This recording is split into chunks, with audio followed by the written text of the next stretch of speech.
السلام علیکم ورحمۃ اللہ وبرکاتہ۔ امید ہے آپ سب حضرات خیر و عافیت سے ہوں گے۔ اللہ تعالیٰ آپ کو شاد و باد رکھے۔ ناظرین کرام، مسجدوں کے سروے کے نام پر منافرت ملک کی وحدت پامال کر رہی ہے۔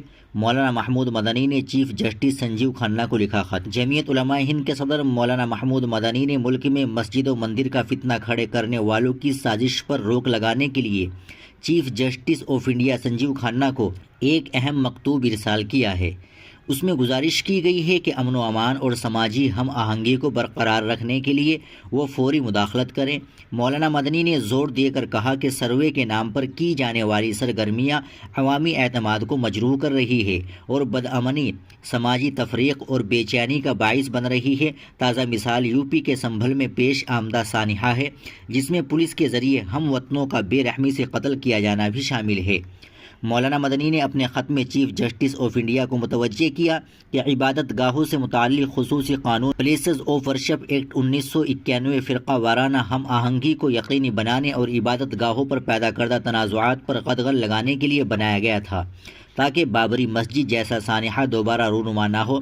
تاہم حالیہ پیش رفت، خاص طور پر سپریم کورٹ کا یہ کہنا کہ سروے اس قانون کے تحت ممنوع نہیں ہے، اس نے پھر فرقہ پرستوں کے لیے راہیں کھول دی ہے اور وہ اس کا فائدہ اٹھا کر الگ الگ مسجدوں پر سروے کی عرضیاں لگا کر ملک بھر میں فرقہ واریت کا زہر گھول رہے ہیں۔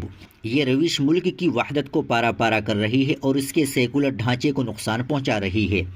خط میں مولانا محمود مدنی نے چیف جسٹس آف انڈیا سے درخواست کی ہے کہ وہ اس بڑھتی ہوئی وبا کا از خود نوٹس لے اور فیصلہ کن اقدام کے ذریعے حالات کی سنگینی کا تدارک کرے۔